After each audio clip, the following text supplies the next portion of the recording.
शलोम शलोम शलोम। प्रभु यीशु मसीह नासरी के नाम में बहुत तेज़ी से घटनाक्रम चल रहे हैं और सब एक ही बात की तरफ इशारा कर रहे हैं कि प्रभु यीशु का आगमन बहुत करीब है। बताया जा रहा है, निश्चित लोग अपने आप में परमेश्वर के भय में रहते हुए तैयारी कर रहे होंगे और इन अंतिम समयों में वो सच्चाइयाँ भी सामने लगातार आ रही हैं पवित्र आत्मा के द्वारा। उसमें से हम आज एक देखते हैं और ये समझ लीजिए कि पिछले पूरे समय में जो पवित्र आत्मा ने हमें मार्गदर्शन दिया है, सिखाया है, समझाया है, हम उसमें हैं। बहुत सारी चीज़ें उसमें समावेश हो रही हैं, उनका समावेश है, पर वो एक ही बात को दिखाती हैं और वो मुख्य बात है कि हम अनंत जीवन में प्रवेश पाएं और उन चीज़ों को समझें जो छिपी हुई हैं और वो निकलेंगी। हमने देख लिया है जकरिया में, वो सामने आना है सब बातें। तो उसमें से एक बात को आज अपन चलिए वो निकलता हुआ देखें। हालांकि इस क्षेत्र में मेरी बोलने की बिल्कुल इच्छा नहीं होती, पर ये जुड़ा हुआ है परमेश्वर के वचन से, इसीलिए मैं बोल रहा हूँ। और उसे जानना तो बहुत ज़रूरी है जो विनाशकारी एविल है ना। तो आज हम देखते हैं यूहन्ना 14 का हम 25 से देखेंगे और 30 तक देखते हैं। 25 से 30 ये 5 पद, पर मैं 30 पढ़ देता हूँ। मैं अब तुम्हारे साथ और बहुत बातें ना करूँगा, क्योंकि इस संसार का सरदार आता है, मुझ पर उसका कोई अधिकार नहीं। ये प्रभु यीशु ने कहा कि संसार का सरदार जो है आता है और मुझ पर नहीं है उसका कोई अधिकार। ये बातें क्यों कही गई? संसार का सरदार है कौन? वास्तव में कौन है? उसके कामों को देखकर जान सकते हैं हम, और वो प्रमाणित है बिल्कुल। इस्लाम में जो मोहम्मद को इस्लाम अपना संसार का सरदार मानता है, उसको सरदार मानता है, इसमें इस्लाम को कोई आपत्ति नहीं, क्योंकि बाइबल की ये हिस्से को नहीं जानता कि संसार के सरदार के बारे में मतलब क्या है। ये शैतानियत को दिखाता है और शैतान किस तरह से इन्हें अपने कब्जे में लेकर कार्य कराया है, ये देख रहे हैं कि जो रेडिकल इस्लाम है, उसकी शिक्षा और आतंक और संसार में उसके कारनामे जो अति घृणित हैं, हम सबके सामने आते हैं। और इसका मिला जुला स्वरूप जो है वो नाजी से जुड़ा हुआ है। मैं ये 3 हिस्सों को आपके सामने रखता हूँ। हिटलर, ये रेडिकल इस्लाम जो शिक्षा, और ये पैदा हुआ बच्चा हमास जो गाजा में जिसको स्थापित किया गया।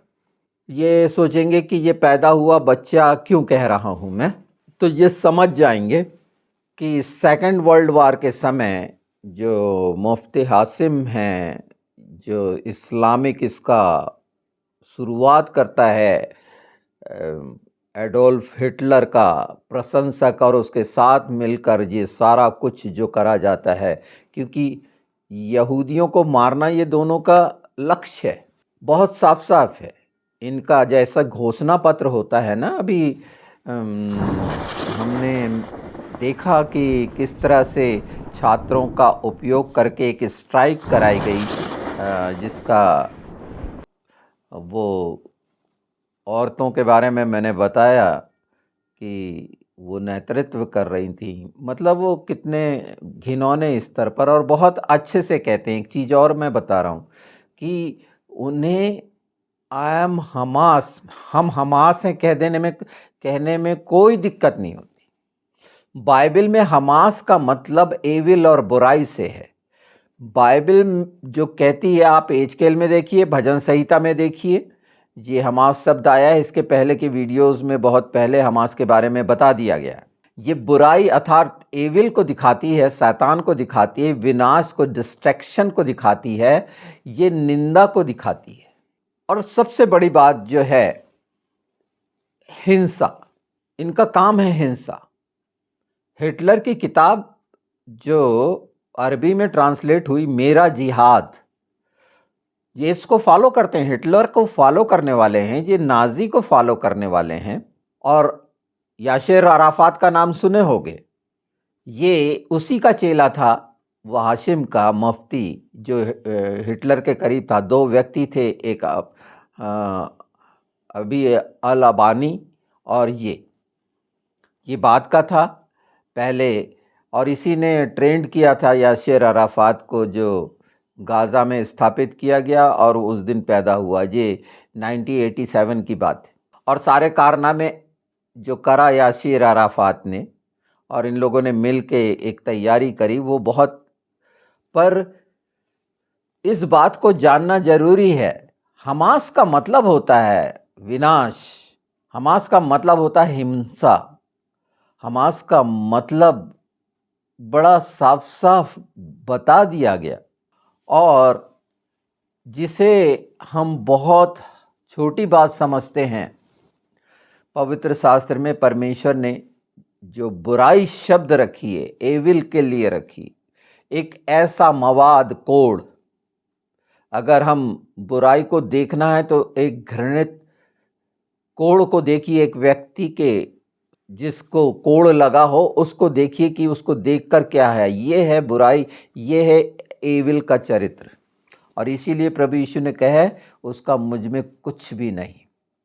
और आज जब हम मसीह यीशु में उद्धार पाए हैं, तो हम कह सकते हैं कि उस दुष्ट सरदार का हम में कुछ नहीं। एक चीज़ के बारे में मैं आपको सचेत कर दे रहा हूँ, जिस तरह से ये जो रेवलेशन 12 है, और जिस तरह से सताया जाना है चिल्ड्रन ऑफ इज़राइल को, वो सारा बनाया गया, ये सताया जाना ही है, वो 12 तारे और ये सारा कुछ। और वो गाज़ा जिसको चौरस किया जा रहा है, ये समाप्त नहीं हो गया। जिस तरह से फिजिकली अटैक है इज़राइल पर, इस हमास का, इस्लाम का, रेडिकल इस्लाम का, नाजीज का, क्रिश्चियन पर, जो मसीह बिलीवर हैं उस पर अटैक। आप ये मत सोचिए, जो हम थोड़ा थोड़ा जानने की कोशिश कर रहे थे ना, कि ये युद्ध लहू और मांस का नहीं, बल्कि एक युद्ध वो लड़ा जा रहा है। हम अपनी प्रार्थनाओं में सच्चाई से, अगर हमारे जीवन में उस सरदार का है, ये तो आप देखिए। और पवित्र शास्त्र के द्वारा हम लगातार जानते जा रहे हैं, पवित्र आत्मा हमें सचेत कर रहे हैं इस दिशा में। अंतिम समय में मैं इसे पूरा पढ़ देना चाहता हूं, जो 25 से कहा था, यूहन्ना 14:25। ये बातें मैंने तुम्हारे साथ रहते हुए तुमसे कहीं, परंतु सहायक अर्थात पवित्र आत्मा, जिसे पिता मेरे नाम से भेजेगा, वह तुम्हें सब बातें सिखाएगा और जो कुछ मैंने तुमसे कहा है वह सब तुम्हें स्मरण कराएगा। मैं तुम्हें शांति दिए जाता हूँ, अपनी शांति तुम्हें देता हूँ, जैसे संसार देता है मैं तुम्हें नहीं देता। तुम्हारा मन व्याकुल ना हो, न डरे। तुमने सुना कि मैंने तुमसे कहा, मैं जाता हूँ और तुम्हारे पास फिर आऊँगा। यदि तुम मुझसे प्रेम रखते हो तो इस बात से आनंदित होते कि मैं पिता के पास जाता हूँ, क्योंकि पिता मुझसे बड़ा है और मैंने अब इसके होने से पहले तुमसे कह दिया कि जब वह हो जाए तो तुम विश्वास करो। मैं अब तुम्हारे साथ और बहुत बातें न करूँगा, क्योंकि इस संसार का सरदार आता है, मुझ पर उसका कोई अधिकार नहीं।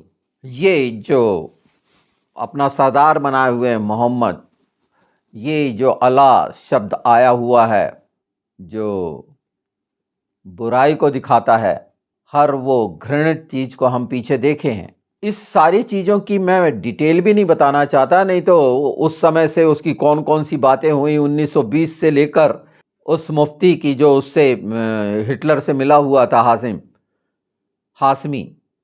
ऐसे इनके जो जितने भी हैं, ये तमाम कैरेक्टर जो रेडिकल इस्लाम के हैं, एक जैसे हैं। जैसे भेड़िए एक जैसे होते हैं, लोमड़ी एक जैसी होती हैं, बिल्कुल लाइक दैट ये एक ही चेहरे हैं। और वो है इस्लाम का चेहरा, शैतान का चेहरा, एविल का चेहरा। और ब्रदरहुड ने पैदा किया, ये जो मिस्र में ब्रदरहुड है, ये इनका मिला जुला जो समावेश है, ये सपोर्ट करते हैं। और यहूदियों को इनको मार देना सरेआम बोलते हैं। हिटलर ने जब पहला काम किया था तो छात्र आंदोलन करवाया था। ये आप जान लीजिए, जो मैं बोल रहा था, ये छात्र आंदोलन वो हिस्सा है और इन्हें पता नहीं है। वो बोलते हैं कि हाँ, ये प्रोटेक्टर जो प्रोटेस्ट करते हैं, जिन्हें पता ही नहीं, ये आराम से बोलते हैं I am evil, I am a destroyer. बिल्कुल आराम से बोलते हैं कि हम हिंसा हैं, बिल्कुल हम बुराई हैं, ऐसा हाथ ऐसा ऐसा करके बोलते हैं उनके तमाम लोग। क्योंकि हमास का मतलब नहीं मालूम, इसलिए नहीं मालूम कि बाइबल की सच्चाई को समझने से वंचित कर दिया है उन प्रोटेस्टर्स को, जो अभी अमेरिका में हो रहा है, इंडिया में होता रहता है। और ये अपने आप को वो कहने में चूकते नहीं कि ये क्या हैं, और इन्हें पता नहीं। पर काम नाजियों से मिलके, देखिए हमास जो ट्रेनिंग लेता है नाजियों के साथ लेता है, बाकायदा एक चला हुआ है इनका। और रूस, चीन, ये सब शामिल हैं, वो उत्तरी कोरिया वगैरह, ये सब शामिल हैं।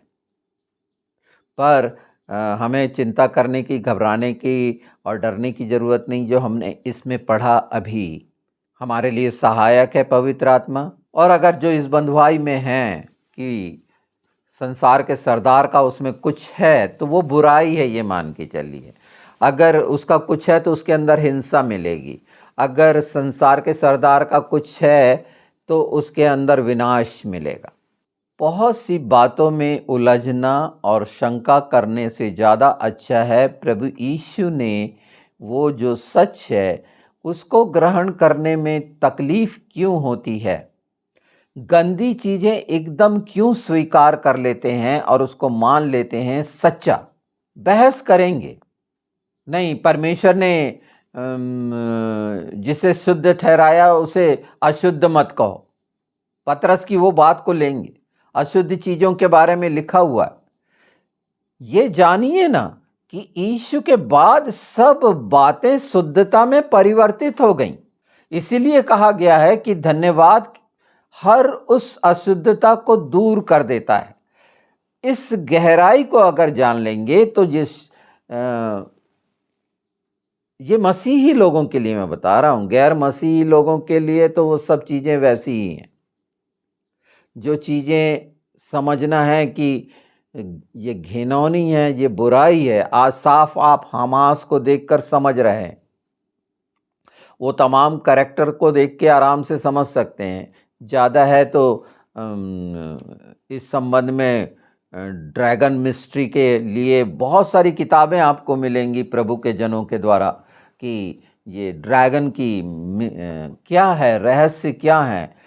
ये जो मैं इन चीज़ों का बता रहा हूँ, ये सरदार का पर्दापाश है कि जो संसार का सरदार जो बना हुआ है रेड इस्लाम, और इसके साथ कैसे कैसे कम्युनिस्ट और ये सारी चीज़ें जुड़ी हुई हैं। आप देखिए मार्क्स की विचारधारा, ये लेनिनवाद, मार्क्सवाद, ये नाजीवाद, पर ये शैतानियत के द्वारा ये वाद स्थापित किए गए हैं, जितने भी वाद आए हैं। और ये और साफ दिखाते हैं कि शैतान का अंत निकट है। बस शैतान का अंत निकट है और उस पर हमारा कोई अधिकार नहीं। ये हमें कहना, ये मानना जरूरी है। प्रभु यीशु जब ये कहते हैं, हम मसीह जब कहते हैं, और एक इस्लाम जो कहता है, जो हमारी आत्मा का हमें नाश करने के लिए नाना प्रकार के प्रयास कर रहा है हर देशों में क्रिश्चियंस को, उसका काम है वो अपने में मिलाएगा और बहुत सारे उसके हो जाएंगे। वो छाप की जो बात है अंतिम समय की, तो ये बहुत बड़े पैमाने पर इन लोगों को देखिए ना, छोटे छोटे जब बच्चे, यासिर अराफात छोटा सा बच्चा था, उसी समय से उसे शिक्षा देने लग गया था वो। मैं उन लोगों की तस्वीर नहीं दिखाना चाहता कि कौन कौन इसमें इन्वॉल्व थे, बस इतना बात जान लीजिए। ये ऐसा विषय, मैं इसीलिए बोलता हूँ कि इस विषय पे मैं इसीलिए नहीं चाहता, पर हम सबको मालूम होना चाहिए कि संसार में जो घटित हो रहा है और किया जो जा रहा है, कि क्या क्या हो रहा है उस अमेरिका में। जैसे कुछ लोगों ने वहाँ बाल देवता का गेट लगाया है न्यूयॉर्क में, उसका मीनिंग क्या है और कौन सी बातें होने जा रही हैं वहाँ पर, सब बातें साफ साफ कह दी हैं, जिसके प्रमाण हैं, इसे कोई झुटला नहीं सकता। जो उस समय के निकले हुए कई है ना, आज इल्यूमिनाटी, फ्रीमेसन, पता नहीं कितने कितने नाम हैं, और उनके काम हैं अलग अलग, अंदर छिपे हुए काम। पर यशायाह में बहुत स्पष्ट है कि उस जगह पर रोना पीटना सुनाई नहीं देगा जो इन लोगों ने किया है, और इनका पता तक ना होगा। ये वो समय पे पहुंच गए हैं इस बात को समझने के लिए सिर्फ कि उस सरदार का, बुराई का, हिंसा का और विनाश का हमारे जीवन में कुछ है तो नहीं, क्योंकि उसका क्या, संसार के सरदार का क्या हश्र होना है, ये बाइबल में बड़ा स्पष्ट है।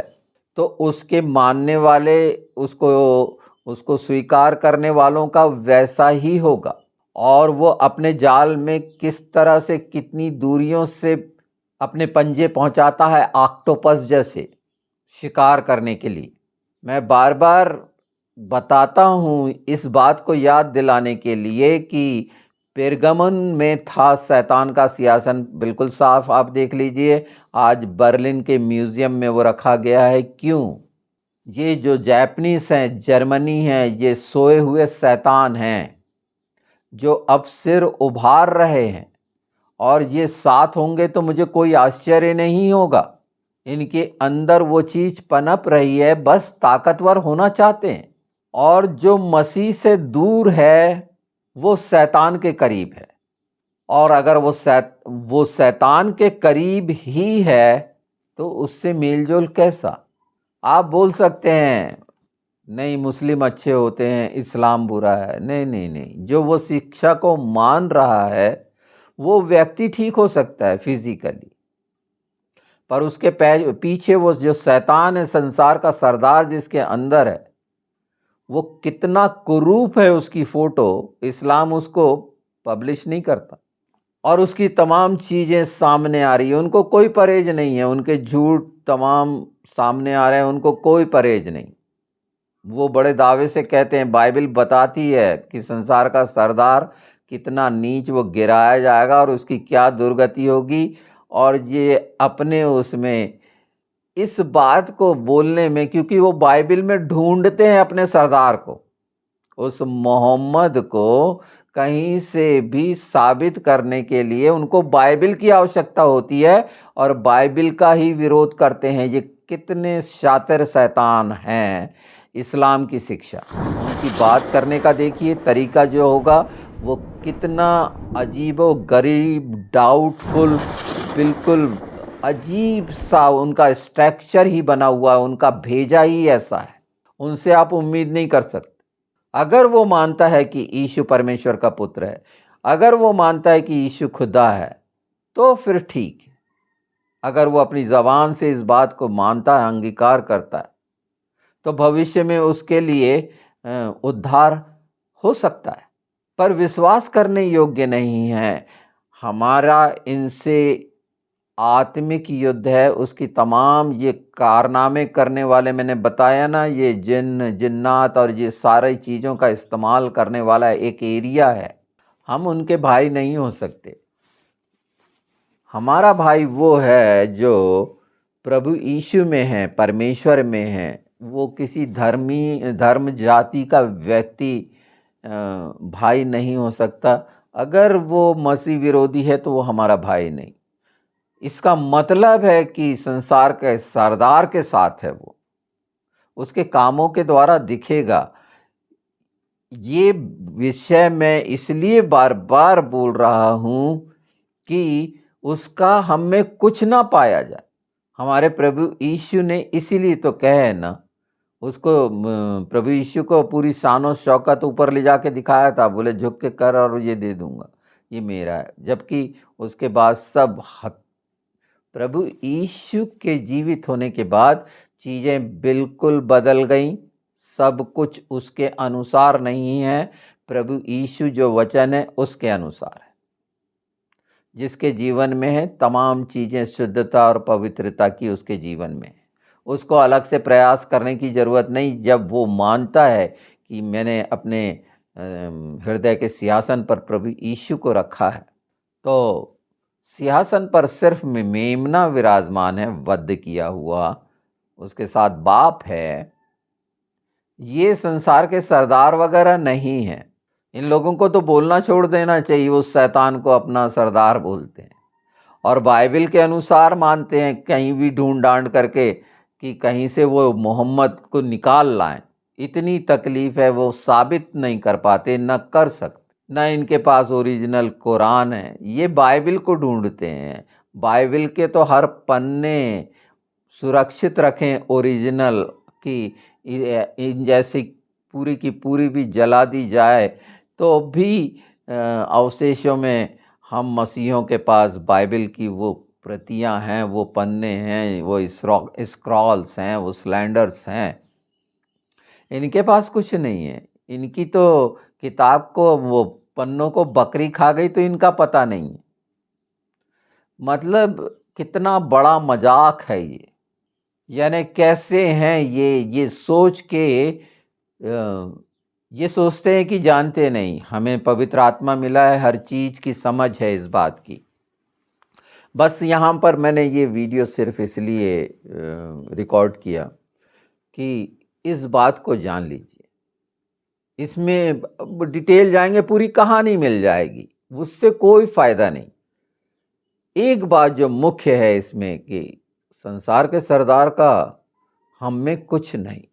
अगर हम वाकई में यीशु में हैं और उसका क्यों रखें, वो सब घिनौने कोड़ को अपने जीवन में क्यों रखते हैं, क्यों रखेंगे हम? और जब ये सब कुछ आ जाएगा तो पीछा छूट जाएगा। उसने जिस तरह से अपने पंजे फैलाए हैं सब जगह, व्यभिचार के, नशे के और ये सब चीज़ों में पड़ गए हैं। ठीक है मसीह भाई बहन बहुत सारे हैं, सारे संसार में लूट का समय चल रहा है, समलैंगिकता चल रही है और बढ़ेगी और ज़्यादा बढ़ेगी। लोग इतने वासना से पीड़ित हो चुके होंगे कि इनका कंट्रोल नहीं रहेगा। पर यीशु में अगर हम हैं तो वही लोग इसमें विजय पाएंगे। पर संसार में भटके हुए और शरीर के साथ होते हुए मसीह कहला रहे हैं, उनका कुछ अता पता ना होगा। इसीलिए वो समझ लें इस बात को और हर क्षण परमेश्वर के द्वारा अपने हाथ फैलाए हुए वो बुलाता है कि आ जाओ मेरे जीवन में, मेरे साथ, मेरे सीने से चिपट जाओ, मुझसे लिपट जाओ। वो दूर नहीं करता, इसके बावजूद भी अभी भी समय है। और निश्चित मैं जानता हूं कि बहुत सारी ऐसी बातें हैं जो नहीं समझ में आती और संसार में वो दुष्ट के द्वारा हम पीड़ित होते रहते हैं। बहुत सारा कुछ जानना है इस संबंध में तो आपको स्टडी करनी चाहिए। और मतलब ये रेडिकल इस्लाम और हमास और हिजबुल्लाह, इनके नाम को हिब्रू में और बाइबल में तलाशिए अगर आप बहुत ज़्यादा खोजी हैं। और इनका कैसे कैसे कनेक्शन रहा है, हिटलर का मैंने छोटा छोटा हिस्सा बताया है। अभी कैसे कैसे कनेक्शन है इन तमाम लोगों से, नाजियों के कैसे ट्रेनिंग दी जा रही है, वहाँ से शुरू हुई ट्रेनिंग। वो तो जो फोर्स कहलाती थी वो सिर्फ हत्यारी फोर्स कहलाती थी ना, कत्ल करना उनका काम था। नाजियों का काम ये था। नाजी किस लिए पहचाने जाते? उनने अपनी ऐसी फोर्सेस बनाई थी जो और उसका नाम भी बहुत मस्त दे दिया था यही। ये बात का खुलना इस बात का सबूत है, इस बात का होना जो मैं बोल रहा हूँ। ये अपने आप में दुष्ट के नाश का, सर्वनाश का समय आता है, और उसके पहले जो होना है, हम प्रभु यीशु के साथ लिफ्ट अप हो जाएंगे, नैत्केतव मतलब उठा लिए जाएंगे। सतर्क रहें और इन चीज़ों का आनंद लें जो हमको समझ मिली है पवित्र आत्मा के द्वारा। अंत में चलते चलते मैं एक हिस्से को बता दूं जो आवश्यक है जानना, जो बार बार पढ़ते हैं हम, उसका एक हिस्सा बता देता हूं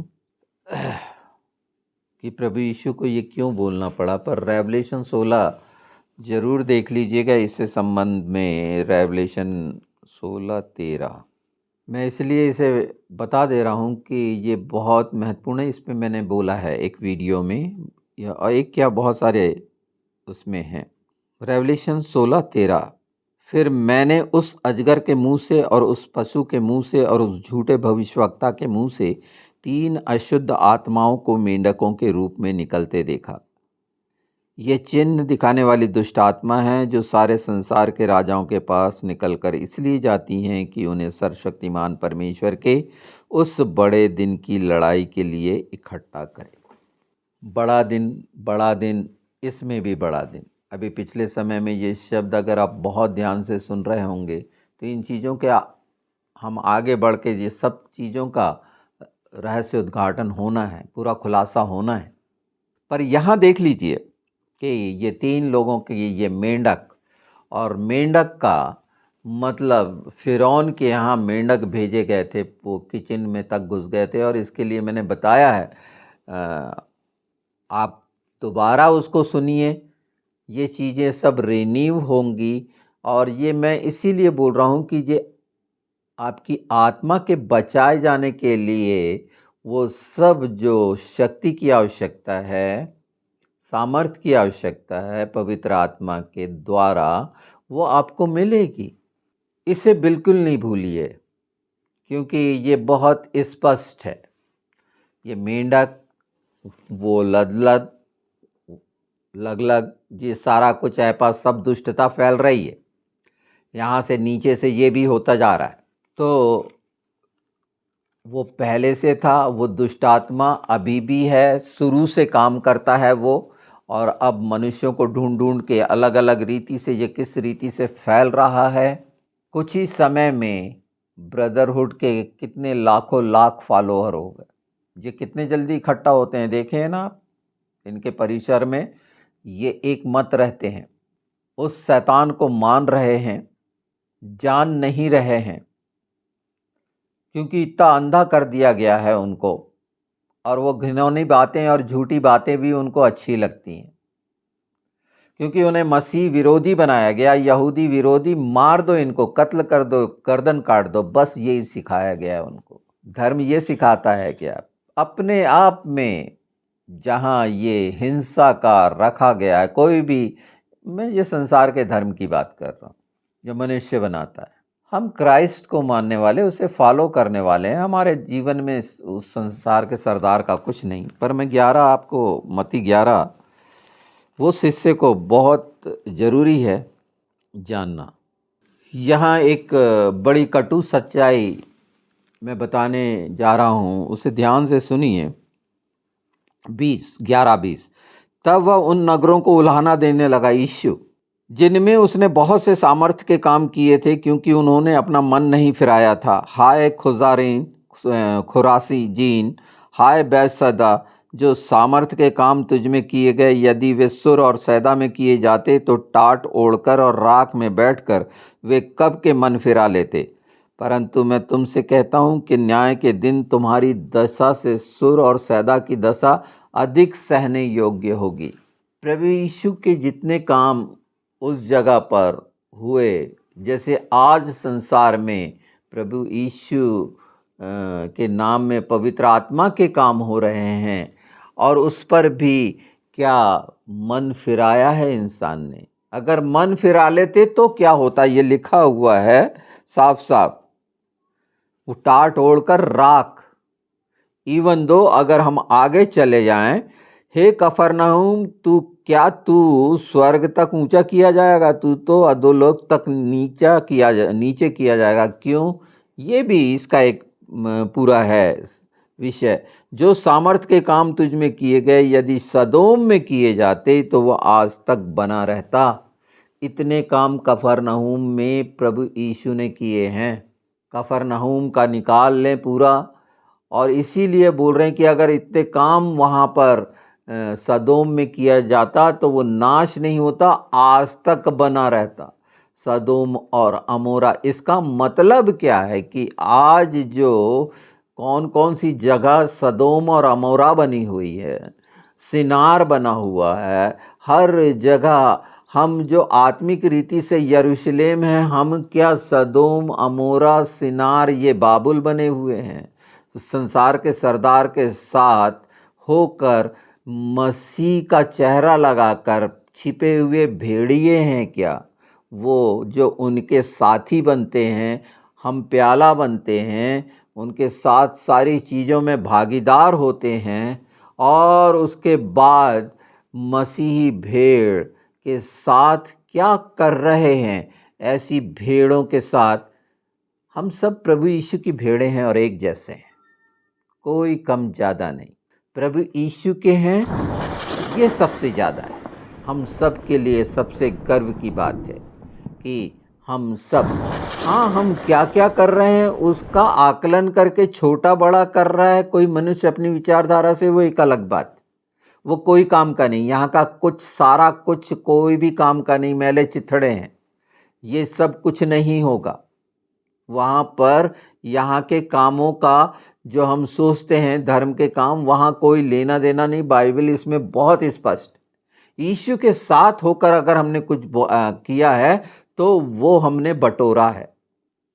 पर संसार के सरदार के साथ होकर वो तमाम काम जो कर रहे हैं और उनके साथी बने हुए हैं, नहीं, एक ही बात है, कुरान और बाइबल नहीं एक ही है। नहीं नहीं, वो झूठा और वो झूठी है, कहीं से एक नहीं है, ये दिमाग से निकाल दो।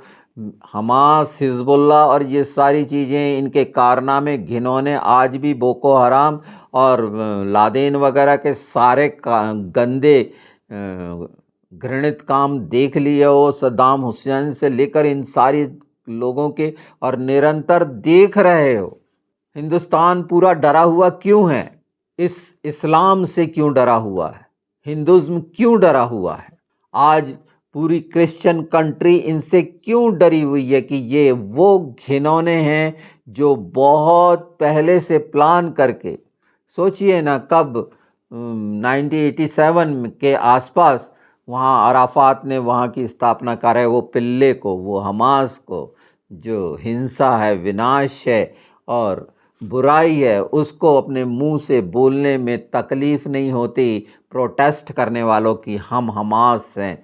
मतलब एक बच्चा पैदा किया हुआ है, ये ब्रदरहुड और ये सारे लोगों का मिला जुला स्वरूप है। हर कोई जानता है, इस्लाम अच्छे से जानता है इस बात को। अगर इस बात को जानना है तो मेरा जिहाद, हिटलर की किताब जो इनको दी गई और सबसे ज़्यादा बिकी, ये अरेबियन कंट्री जो इस्लामिक कंट्री मैं बोलूँगा, आप उसका रिकॉर्ड देख लीजिए और पढ़ लीजिए, जान लीजिए कि वो पूरा पूरा उसको फॉलो करते हैं, क्योंकि वो दुष्टता वहाँ से सीख रहे हैं ना।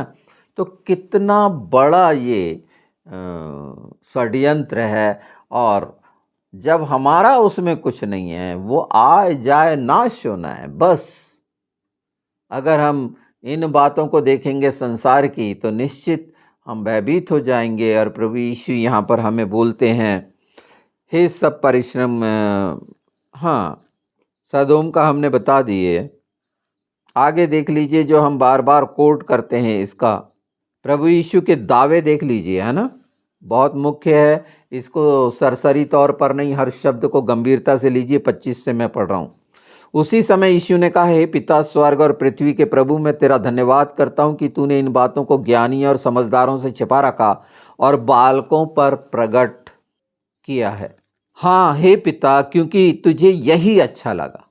ये सारी बातें जो आप सुन रहे हैं, जान रहे हैं, समझ रहे हैं पवित्र आत्मा के द्वारा, ये बालकों पर प्रकट की गई है। ये ज्ञानी ध्यानी बुद्धिमानों पर प्रकट नहीं की गई है। आज संसार में जो सुसमाचार हो रहा है, ये ज्ञानी ध्यानी की द्वारा नहीं हो रहा है, गलतफहमी है। और अगर कोई ज्ञानी ध्यानी अपने आप को मान रहा है, बुद्धिमान मान रहा है, समझदार मान रहा है, बहुत ज़्यादा जो भी शब्द आपको बोलना है, आपको अच्छा लगता हो, जिसमें उस पर प्रकट नहीं हुई है, न कभी हुई न होगी। क्योंकि बहुतों की ये आशा थी कि वो इस बात को जाने, पर प्रभु यीशु कह रहे हैं बालकों पर प्रकट होगा। बालकों को मेरे पास आने दो। वो वाला स्वभाव जो यीशु के साथ हमारे बालक, एक बच्चे का जो व्यवहार होता है, वो जब तक वो उसका स्वभाव नहीं होगा तो वो व्यवहार कैसा होगा। और अगर जे हम हो गए, मैच्योर हो गए, परिपक्व हो गए, बोलते हैं ना, इसमें मैंने एक सिद्ध ज्ञानी और मूर्ख का भी वीडियो कर चुका है। ये सब पवित्र आत्मा के द्वारा, मैं खुद आश्चर्यचकित हूँ कि जिस रीति से ये कोई सोचा हुआ नहीं है, पर सब मिला जुला स्वरूप जो आगे जा रहा है, वो सिर्फ एक काम कर रहा है। ये कड़ियाँ जुड़ रही हैं और मजबूत होंगी अपने अपने तरीके से। उन आत्माओं के लिए पवित्र आत्मा उनको दे देगा जो कान सुन रहे हैं, और वो सुनेंगे और आगे तक इसे कोई नहीं रोक सकता। इसे अगर संसार का सरदार और शैतान रोकना चाहे, जो मैं कह रहा हूं, तो नहीं रोक सकता। चाहे ये वीडियो रहे ना रहे, ये इंटरनेट रहे ना रहे, पवित्र आत्मा के द्वारा मेरे ओंठों का इस्तेमाल और ये शब्दों का इस्तेमाल, आमीन है, ये सारे संसार में दुष्टता के सर्वनाश के लिए, इसे कोई नहीं रोक सकता। ये समस्त वायुमंडल में हमेशा हमेशा विद्यमान रहेगा। इसीलिए कहा गया है, ये पृथ्वी और आकाश मेरे गवाह ठहरेंगे कि जब मैं बोलूं तो इतना चैतन्य हूं, इतनी समझ हो मुझे कि ये सुना जा रहा है, जो मैं बोल रहा हूं वो सुन रहा है। और वो यीशु के नाम में ये सारी चीजें इसीलिए बोली जा रही हैं कि ये होंगी और आप छुटकारे के लिए है कि हाँ, मुझ में उस सरदार का कुछ नहीं। इस सच्चाई से देखिए क्या पोजीशन है। परमेश्वर हर चीज को प्रकट करने वाला है। साफ साफ लिखा है, हाँ हे पिता, क्योंकि मुझे यही अच्छा लगा। हे पिता, मेरे पिता ने मुझे सब कुछ सौंप दिया है, और कोई पुत्र को नहीं जानता केवल पिता, और पिता को नहीं जानता केवल पुत्र, और वह जिस पर पुत्र उसे प्रकट करना चाहे, वह जिस पर पुत्र उसे प्रकट करना चाहे। पुत्र क्या क्या प्रकट कर रहा है। हे सब परिश्रम करने वाले और बोझ से दबे हुए लोगों, मेरे पास आओ, मैं तुम्हें विश्राम दूंगा। मेरा जुआ अपने ऊपर उठा लो और मुझसे सीखो, क्योंकि मैं नम्र और मन में दीन हूँ, और तुम अपने मन में विश्राम पाओगे, क्योंकि मेरा जुआ सहज और मेरा बोझ हल्का है। ये सब बातें अभी हम नाप में भी थे, ऐपा में थे, बत में, ये सब चीज़ें तराजू में थे। जुआ तराजू को दिखाता है। ये सब बातें मैंने बताई हैं, आप इसको सिलसिलेवार सुनिएगा। पिछले वीडियोस में ये सब बातें लगातार चली आ रही हैं। और उसके साथ विश्राम पाना है। शुरू में बोला, मैं अपनी शांति दिए जाता हूँ, तुम मेरी शांति ले लो, शलोम ले लो। यही तो कहा गया है, जो हमने यूहन्ना में देखा था, मैं अपनी शांति दिए। इन्हें जो हमें मिल रहा है, ये खूबसूरत पवित्र शास्त्र के वचन, जीवित वचन, बस हमें चेक करना है, और सब कुछ बदलने में पवित्र आत्मा यीशु के नाम में तैयार है छुटकारे के लिए। बहुत हल्का है मेरा बोझ, बोले वजन नहीं है, बहुत हल्का हूँ मैं, ले लो। ये सब बातें कठिन नहीं है, बड़ी सरल है, मान लो। उधर से निकल आओ। अपने आसपास कोई भी चीज़ें, सदोम अमोरा जैसी मत स्थापित करो, बेबीलोन जैसे टावर मत बनाओ जो निम्रोद बना रहा था। इन अंतिम समयों में जब छाप दी जाएगी, वो सब मेंढक, मेंढक का काम क्या है, टर्राना ना, टर टर टर कर रहे हैं, वो कर रहे हैं। इस्लाम यही कर रहा है, झूठे भविष्यवक्ता यही कर रहे हैं। जितनी झूठ झूठ झूठ, सिर्फ झूठ, उनका पिता झूठ है, क्योंकि वो संसार के सरदार के अधीन है, और उन्हें पता भी नहीं कि हम किसकी अधीनता में काम कर रहे हैं। उनके कामों को देखकर आप जान जाओ और इन सब बातों में से निकल आके प्रभु के चरणों में, वचनों में बने रहो। सबसे शानदार बात जो मुझे लगती है कि पिता, पुत्र, पवित्र आत्मा के साथ हम बने रहें, और जो हम हमेशा मांगते हैं कि तू हमें साथ कर ले, हम तेरे साथ होना चाहते हैं, तू हमारे साथ हो जा यीशु। हर एक की रिक्वेस्ट यही रहती है, आग्रह यही रहता है, और यीशु के नाम में वो पाएगा। उसके लिए कठिनाई नहीं है उसमें बने रहना, बस उसमें बने रहना। ये दूसरा हिस्सा अगर साथ में दाग, धब्बे, झुर्री, कोड़ का है तो यहाँ प्रश्न चिन्ह लगा हुआ है।